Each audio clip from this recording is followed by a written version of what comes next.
Hello मेरे प्यारे बच्चों, मैं हूं कुलदीप शर्मा और आप हैं आपके अपने KS लाइव ऐप पर।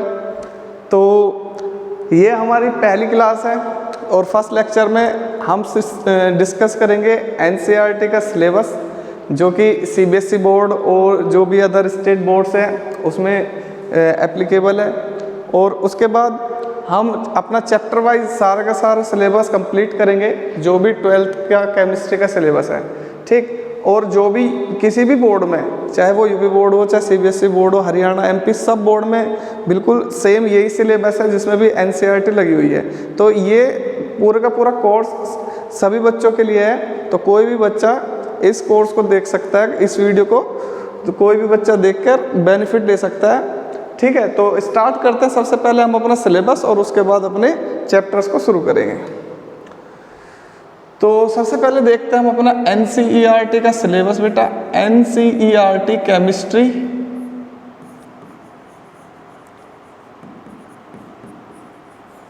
2023 to 2024। तो फर्स्ट चैप्टर है हमारा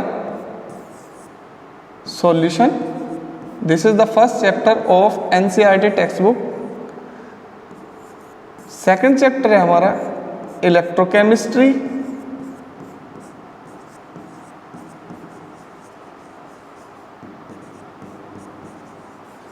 थर्ड चैप्टर है हमारा chemical kinetics.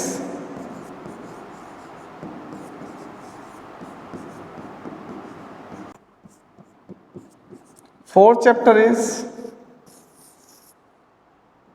The D and F block elements। तो ये है brief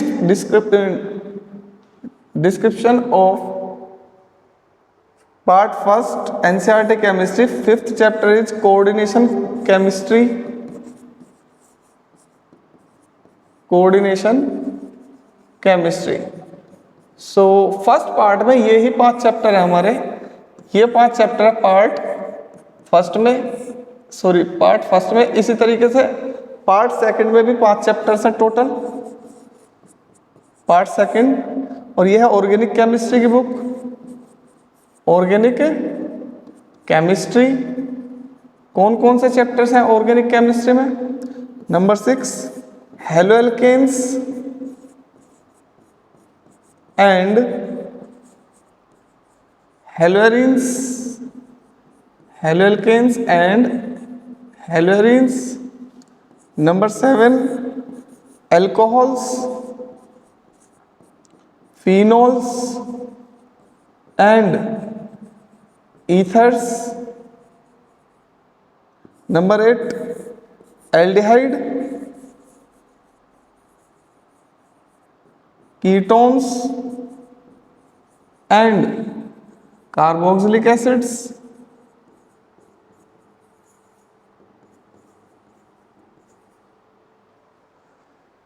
Chapter number 9 is amines and last one is biomolecules।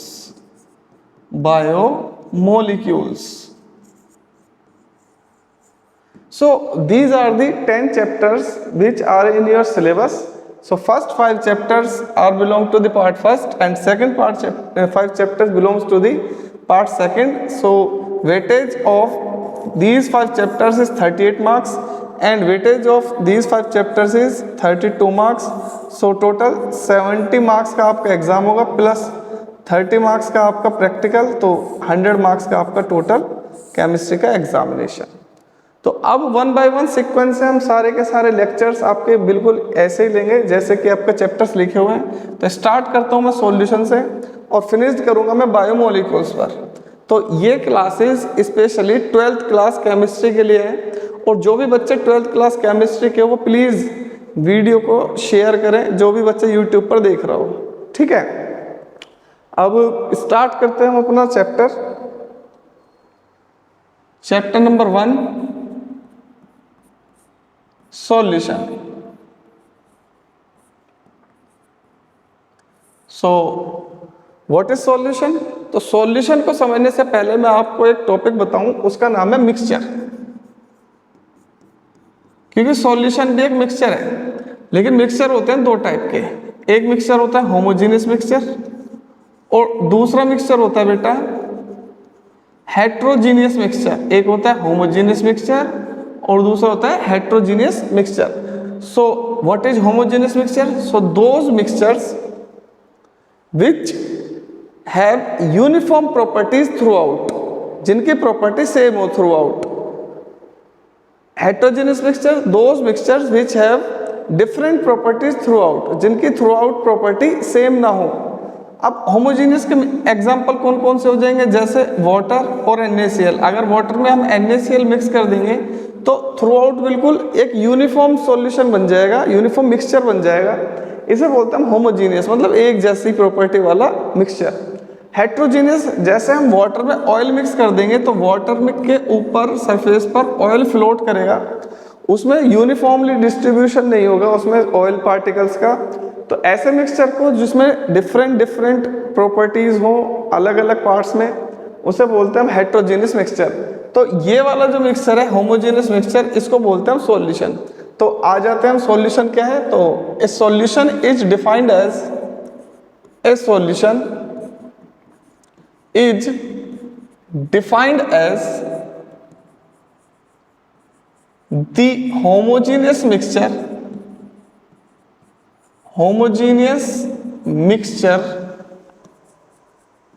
of two or more substances। तो दो या दो से ज्यादा सब्सटेंसेस का होमोजेनियस मिक्सचर सॉल्यूशन है। अब इसके बहुत सारे एग्जांपल्स हैं, जैसे वाटर में मिक्स कर दूंगा मैं शुगर होती है C12H22O11, तो इनका जो मिक्सचर बनेगा होमोजेनियस बनेगा। पानी में आप चीनी को मिक्स कर दो और जो थ्रू आउट उसकी प्रॉपर्टी होगी सेम होगी, तो ये क्या है? Homogeneous mixture. ऐसे ही वाटर में आप मिक्स करोगे सॉल्ट NaCl, ये थ्रू आउट इसकी प्रॉपर्टी सेम होगी। वाटर में आप मिक्स करोगे कॉपर सल्फेट, ब्लू विट्रियोल, तो नीले कलर का सॉल्यूशन बनेगा, ब्लू कलर का सॉल्यूशन बनेगा, जिसकी प्रॉपर्टी थ्रू आउट क्या होगी? सेम होगी। तो ये कुछ एग्जांपल्स है सॉल्यूशन के। अब बात करते हैं हम सॉल्यूशन के कंपोनेंट्स की। तो सॉल्यूशन के components,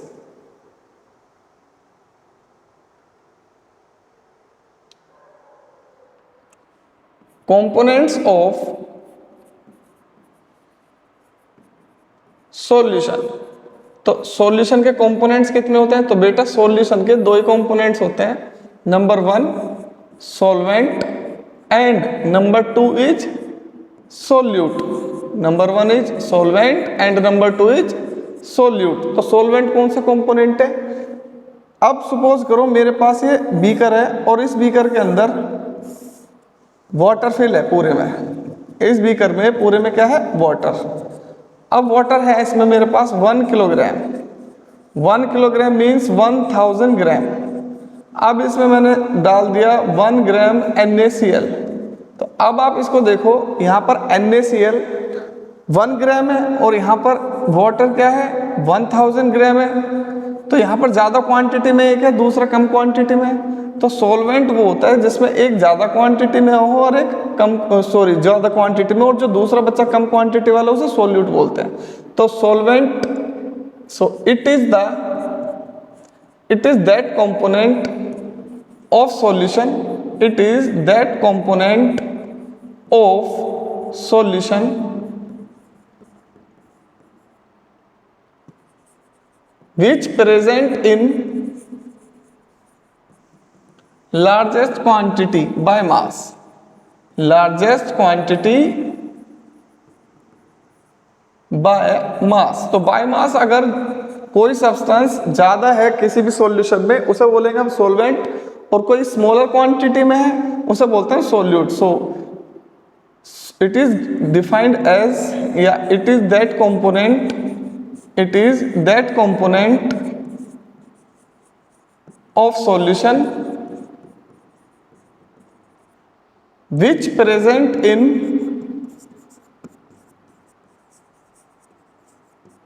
smaller quantity by mass, smaller quantity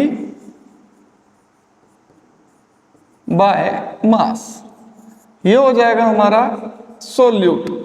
तो अब इसके अपोजिट सपोज करो मेरे पास ये एक वेसल है और इस वेसल में 1000 ग्राम है NaCl, सॉलिड NaCl कितना है 1000 ग्राम।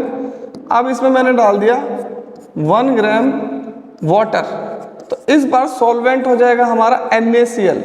तो ये मैटर नहीं करता हमारे पास किस स्टेट में सॉल्वेंट है, किस स्टेट में कोई दूसरा कंपोनेंट है, जो भी ज़्यादा क्वांटिटी में होगा वही सॉल्वेंट होगा।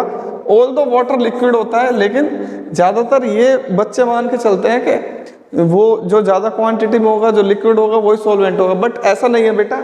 सॉल्वेंट तो लिक्विड भी हो सकता है, सॉलिड भी हो सकता है, गैस भी हो सकती है। तो मैं आगे बताऊंगा क्लासिफिकेशन। ये हो जाएगा हमारा सोल्यूट, तो वाटर यहाँ पे सोल्यूट है। तो सबसे पहले हमने करा मिक्सचर। मिक्सचर क्या है, दो से ज़्यादा सब्सटेंस जब आपस में मिक्स हो जाएंगे तो जो रिजल्टिंग सब्सटेंस बनेगा उसे हम मिक्सचर बोलते हैं। मिक्सचर होते हैं हमारे दो टाइप के। कौन कौन से मिक्सचर होते हैं, होमोजेनियस मिक्सचर और हेटेरोजेनियस मिक्सचर। अगर दो से ज़्यादा सब्सटेंस मिक्स होने के बाद एक यूनिफॉर्म प्रॉपर्टीज वाला रिजल्टिंग सब्सटेंस बनाएंगे उसे बोलते हैं homogeneous mixture. So homogeneous mixture is defined as the mixture containing uniform properties throughout, heterogeneous mixture having different properties throughout। उसके बाद करा हमने सॉल्यूशन, तो solution is defined as the homogeneous mixture of 2 or more substances। अब components of solution, तो solution के दो component है, एक है सॉल्वेंट और एक है सोल्यूट। सॉल्वेंट कौन है, जो ज़्यादा क्वांटिटी में प्रेजेंट हो, सोल्यूट कौन है, जो कम क्वांटिटी में प्रेजेंट हो। चलो नेक्स्ट, अब आ जाते हैं हम classification of solution. Classification of solution, तो सॉल्यूशन का करेंगे हम क्लासिफिकेशन। तो डिफरेंट बेसिस पर सॉल्यूशन को मैंने 3 क्लासेस में बांटा हुआ है, 3 क्लासेस बनाई हुई है इसकी। तो नंबर 1 क्लासिफिकेशन है इसका on the basis of number of components. तो कंपोनेंट्स के नंबर पर इसका क्लासिफिकेशन किया हुआ है मैंने। Number 2 classification on the basis of physical state of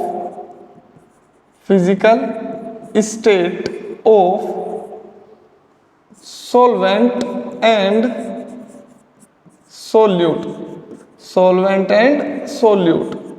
number 3 on the basis of concentration of solvent and solute। तो ये 3 टाइप का क्लासिफिकेशन है, इन्हें 1 by 1 करेंगे हम। तो सबसे पहले आ जाते हैं number 1 classification.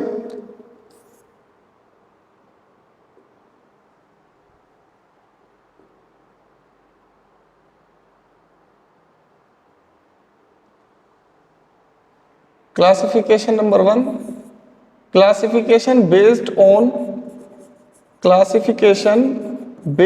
On the number of components. तो कंपोनेंट्स के बेस पर ये 3 टाइप के होते हैं। Number 1 binary solution, number 2 ternary solution and number 3 quaternary solution.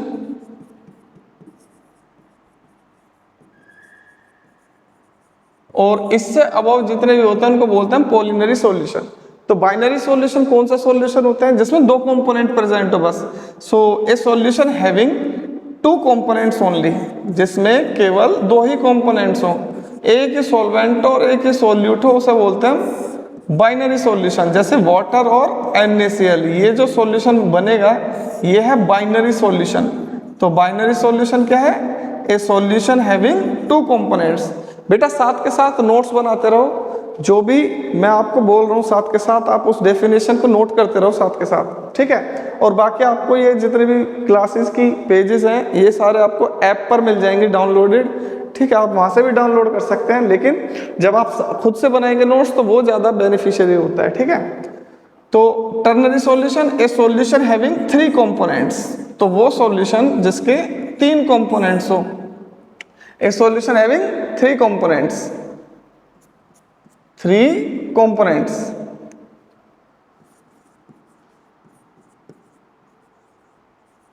Number 1 H2O, number 2 NaCl, number 3 कोई भी डाल दो इसके अंदर, शुगर डाल दिया मैंने, तो ये बन गया 3 कंपोनेंट वाला सॉल्यूशन, इसे बोलते हैं टर्नरी सॉल्यूशन।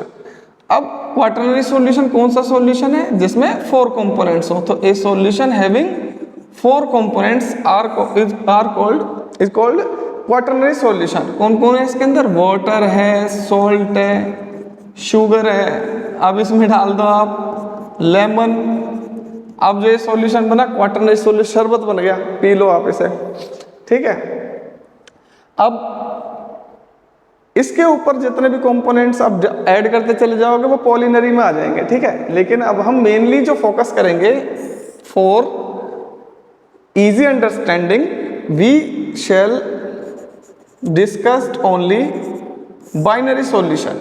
हम बाइनरी सॉल्यूशन पे फोकस करेंगे जिससे कि आपको इजीली कॉन्सेप्ट क्लियर हो जाए, ठीक है। तो अब जब भी मैं सॉल्यूशन की बात करूंगा तो आप अपने आप ऑटोमेटिकली समझ जाना बाइनरी सॉल्यूशन की बात कर रहे हैं सर, इसमें एक ही सॉल्वेंट और एक ही सॉल्यूट है, ठीक है। तो जब तक ना बोला जाए, जब तक सॉल्यूशन का मतलब बाइनरी सॉल्यूशन, ठीक है।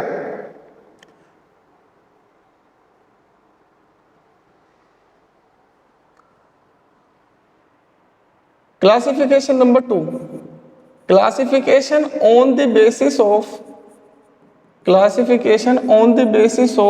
physical state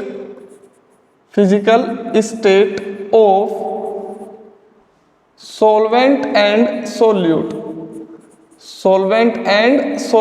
तो solvent और solute की फिजिकल स्टेट के बेस पर सॉल्यूशन ये भी 3 टाइप के होते हैं। कौन कौन से, नंबर 1 सॉलिड सॉल्यूशन।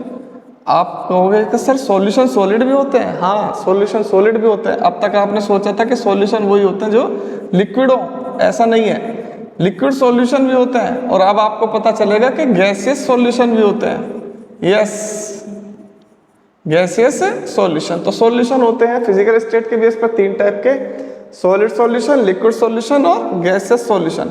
तो सॉलिड सॉल्यूशन फर्दर 3 टाइप के हैं। कौन कौन से हैं सॉलिड सॉल्यूशन, तो सॉल्वेंट इसमें सॉलिड होगा, वो होगा सॉलिड सॉल्यूशन। तो अगर कोई सॉल्यूशन जिसमें सॉल्वेंट सॉलिड हो वो सॉलिड सॉल्यूशन होगा हमेशा। कोई सॉल्यूशन जिसमें सॉल्वेंट लिक्विड हो वो लिक्विड सॉल्यूशन होगा हमेशा। और कोई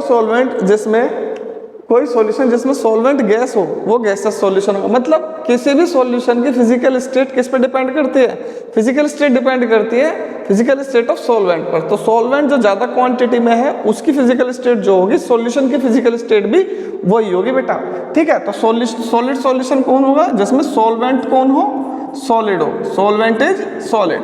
तो a solution in which solvent is solid is called solid solution. A solution in which solvent is liquid. अब सॉल्यूट कुछ भी हो उससे मतलब नहीं है हमारा, हमें मतलब किससे है, हमें मतलब है सॉल्वेंट से। तो सॉल्वेंट लिक्विड होगा तो लिक्विड सॉल्यूशन, और अगर हमारे पास सॉल्वेंट क्या हो, गैस हो, तो उसे बोलते हैं गैसियस सॉल्यूशन। तो सॉल्वेंट सॉलिड हो सकता है, सॉल्वेंट सॉलिड हो सकता है, और सॉल्वेंट सॉलिड हो सकता है। लेकिन सॉल्यूट आपका सॉलिड भी हो सकता है, वो लिक्विड भी हो सकता है, और वो गैस भी हो सकता है। अब आप कहो कि सर एग्जांपल बताना हमें सॉलिड सॉल्यूशन का कौन सा होता है। बेटा सॉलिड सॉल्यूशन का एग्जांपल होता है पीतल, ब्रास, आपने देखा होगा ब्रास, इसके अंदर जिंक मेटल होती है, जिंक मेटल क्या है, सॉलिड है। इसके अंदर कॉपर मेटल होती है, कॉपर क्या है, सॉलिड है। तो दोनों ही सॉलिड है, और इसमें सॉलिड में सॉलिड डिजोल्व है, और इन दोनों को मेल्ट करने के बाद जब सॉलिड सॉल्यूशन बनेगा तुम्हारा, वो ठंडा करने के बाद क्या बन जाएगा, रिजल्टेंट सॉलिड सॉल्यूशन। तो ये हमारा सॉलिड सॉल्यूशन का एग्जांपल। ऐसे ही और भी होते हैं, इसे बोलते हैं अलॉय। सॉलिड सॉल्यूशन के एग्जांपल जो है मेटल और मेटल का मिक्सचर, इसे बोलते हैं alloy. Alloy are the homogeneous mixture of metals.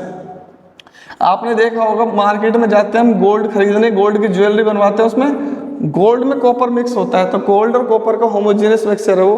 उसमें जो ज्वेलर्स हैं कॉपर को मिक्स करते हैं, क्योंकि प्योर गोल्ड जो होती है वो होती है 24 कैरेट। अब इसमें वो 4 पार्ट्स मिक्स कर देते हैं कॉपर के तो 20 कैरेट बना देते हैं, 2 पार्ट्स मिक्स कर देते हैं कॉपर के तो 22 कैरेट बना देते हैं। तो प्योर गोल्ड की ज्वेलरी बनती भी नहीं है इतनी इजीली, बिकॉज जो गोल्ड है वो बहुत ही ज़्यादा सॉफ्ट मेटल है, तो इसीलिए इसमें अलॉय इसको बनाना पड़ता है, इसको हार्ड बनाना पड़ता है कॉपर मिक्स करने के बाद। तो लिक्विड मरकरी होती है ना, लिक्विड मरकरी में मिक्स कर दो सोडियम, तो ये जो बनेगा इसे बोलते हैं हम सोडियम अमलगम। तो सोडियम अमलगम मिक्सचर है किसका, होमोजेनियस मिक्सचर, लिक्विड इन सॉलिड। गैस इन सॉलिड, अगर निकल के सरफेस पर हाइड्रोजन का एड्सॉर्प्शन हो जाए, एडजॉर्प्शन, सरफेस पर गैसेस मॉलिक्यूल्स कलेक्ट हो जाएंगे, उसे बोलते हैं एडजॉर्प्शन। तो ये हो गए हमारे 3 टाइप के सॉलिड सॉल्यूशन। अब लिक्विड सॉल्यूशन कौन से हैं, बिल्कुल ऐसे ही हम लिक्विड सॉल्यूशन करेंगे 3, ठीक, लिक्विड सॉल्यूशन। तो लिक्विड सॉल्यूशन ये भी 3 है, सॉल्वेंट, सोल्यूट और इनके एग्जाम्पल। तो सॉल्वेंट तो हमेशा लिक्विड ही रहेगा तीनों ही केसेस में सॉल्वेंट क्या रहेगा हमारा, लिक्विड। और सोल्यूट क्या हो सकता है, सोल्यूट में भी सॉलिड, सोल्यूट में भी लिक्विड एंड सोल्यूट में भी गैस। तो ऐसा एग्जांपल बताओ जिसमें सॉलिड लिक्विड में डिसॉल्व हो, तो नमक नहीं होता, NaCl वाटर में डिसॉल्व हो जाता है, तो ये बना देता है लिक्विड सॉल्यूशन। वाटर बहुत ज़्यादा हो और नमक कम हो तो ये लिक्विड सॉल्यूशन बनेगा। लिक्विड में डिसॉल्व हो तो अल्कोहल, इथेनॉल, C2H5OH और वाटर में डिसॉल्व हो जाता है, तो क्या बन जाता है, लिक्विड सॉल्यूशन। और CO2 गैस वाटर में जब डिसॉल्व हो जाती है तो ये बना देता है सोडा वाटर। आपने सुना होगा कोल्ड ड्रिंक्स, सॉफ्ट ड्रिंक्स जो बनती है, और ये बन जाता है हमारा लिक्विड सॉल्यूशन। तो ये हमारे 2 टाइप के सॉल्यूशन हो गए, सॉलिड सॉल्यूशन ये फर्दर 3 टाइप के हैं, लिक्विड सॉल्यूशन ये फर्दर 3 टाइप के हैं, और गैसेस सॉल्यूशन ये भी 3 टाइप के हैं। टोटल 9 टाइप्स के सॉल्यूशन हो जाएंगे on the basis of physical state. ठीक है बेटा, तो आ जाओ अब नेक्स्ट करते हैं हम गैसियस सॉल्यूशन। तो गैसियस सॉल्यूशन भी 3 है हमारे पास। सॉल्वेंट कौन होगी इसमें, solvent is always gas, solvent is always gas and solvent is always gas, but solute may be solid, solute may be liquid and solute may be gas। तो solid particles of camphor, camphor का मतलब समझते हैं आप, Kapoor, camphor के solid particles किस में dissolve होंगे, एयर में, मतलब नाइट्रोजन में। तो ये बन जाएगा एक गैसियस सॉल्यूशन, इसमें सॉलिड पार्टिकल्स गैस में डिसॉल्व हैं। वाटर वेपर्स डिसॉल्व हो नाइट्रोजन गैस में, तो ये लिक्विड इन सॉलिड गैस, और गैस इन गैस नाइट्रोजन और ऑक्सीजन का होमोजेनियस मिक्सचर, जिसे आप एयर भी बोलते हो। Air is the homogeneous mixture of 2 और मोर गैसेस। तो ये 3 टाइप्स के हमारे पास सॉल्यूशन है। अब उसके बाद कंसंट्रेशन के ऊपर करते हैं क्लासिफिकेशन, फिर उसके बाद कराऊंगा मेथड्स ऑफ एक्सप्रेसिंग कंसंट्रेशन, फिर देन इस क्लास को करेंगे हम free. Classification number 3,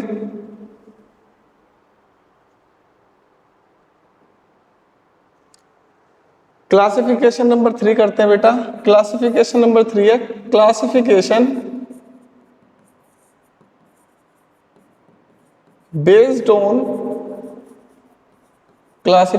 based on concentration of solute या सॉल्वेंट एंड सोल्यूट। तो सॉल्वेंट एंड सोल्यूट के बेस पे classification.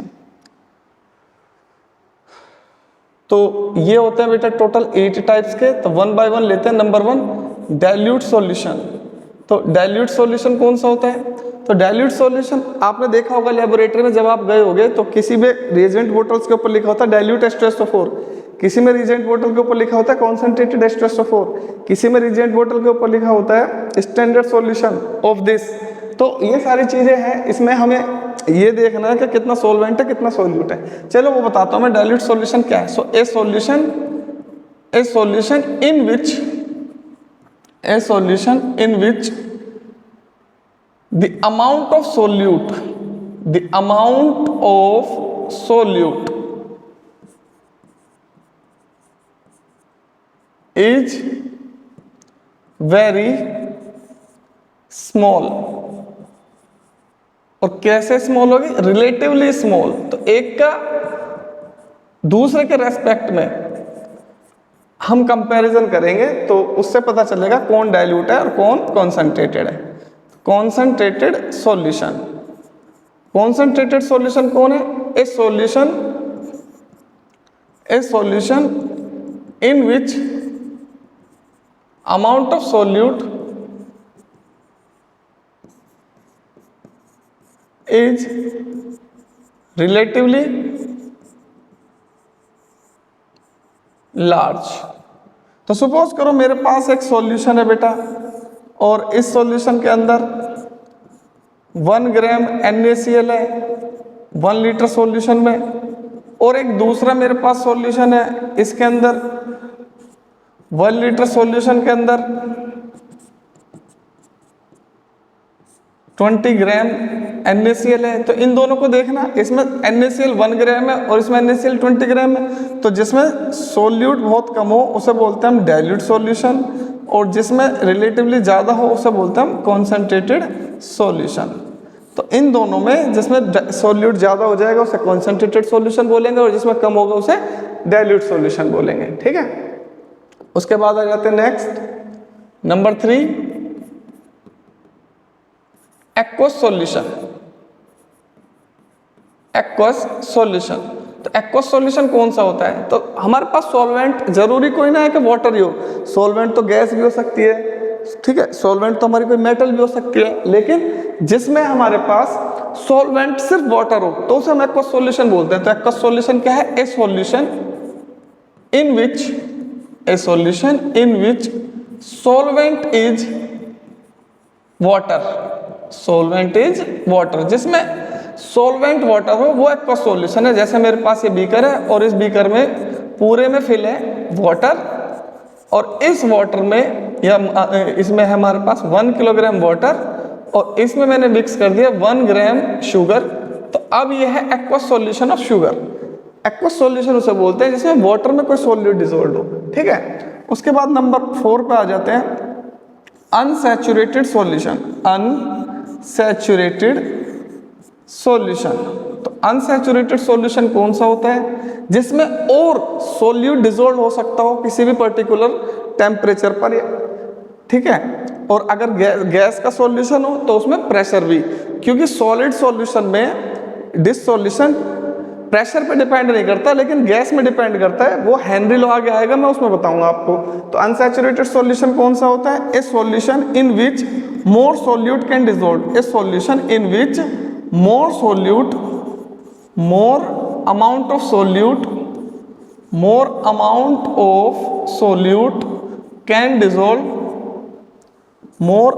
Solute can dissolve is called unsaturated solution. तो वो सॉल्यूशन जिसमें कोई सोल्यूट डिसॉल्व हो सकता हो उसे बोलते हैं हम अनसैचुरेटेड सॉल्यूशन। सपोज करो मेरे पास ये है 1000 ग्राम वाटर, और इसमें मैंने डाला हुआ है 1 ग्राम NaCl। अब इसमें मैंने और 1 ग्राम NaCl डाल दिया, तो अब वो भी डिसॉल्व हो गया इसके अंदर। तो मतलब जो पहला सॉल्यूशन था वो क्या था? अनसैचुरेटेड। अब इसमें मैंने और डाल दिया 1 ग्राम, और डाल दिया 1 ग्राम, और डाल दिया 1 ग्राम, तो अब 1 ऑलरेडी 2 3 4 5 ग्राम NaCl हो गया अब इसके अंदर। और 5 ग्राम आने के बाद अब इसमें और ज़्यादा डिसॉल्व नहीं हो सकता सॉल्ट। जब इसमें और ज़्यादा डिसॉल्व होना बंद हो जाए इसे बोलते हैं सैचुरेटेड सॉल्यूशन। तो 5th आ जाता है हमारे पास सैचुरेटेड सॉल्यूशन। तो सैचुरेटेड सॉल्यूशन कौन सा होता है? A solution in which no more amount of solute can dissolve. A solution in which no more solute can dissolve is called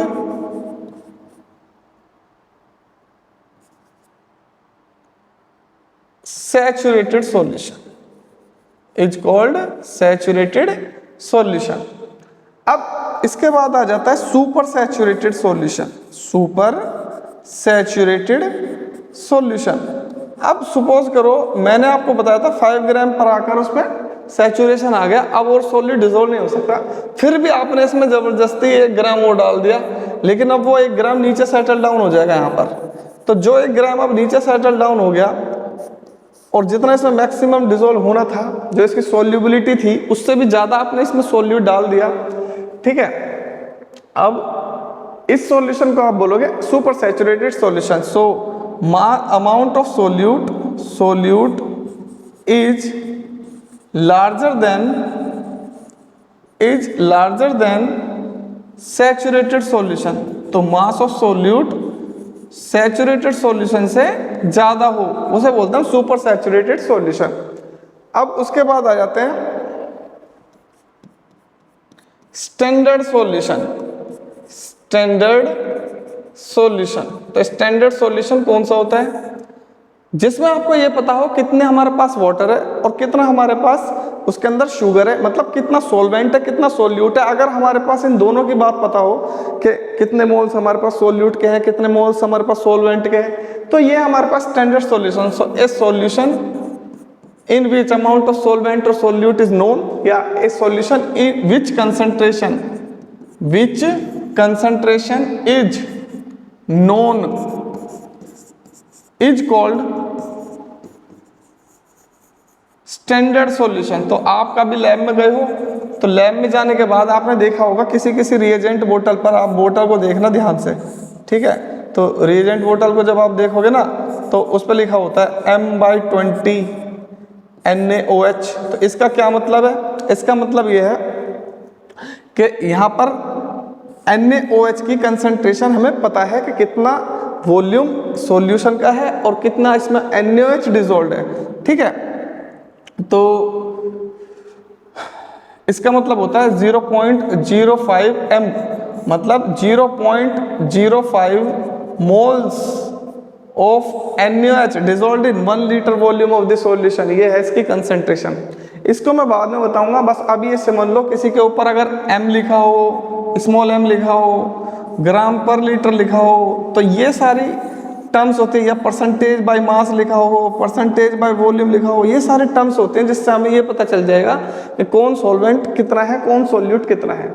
इसके बाद 8th आ जाता है और लास्ट आ जाता है, उसका नाम है अननोन सॉल्यूशन। इसका अपोजिट होता है नोन सॉल्यूशन। इसमें तो नोन होती है हमें कंसंट्रेशन और इसमें कंसंट्रेशन होती है अननोन।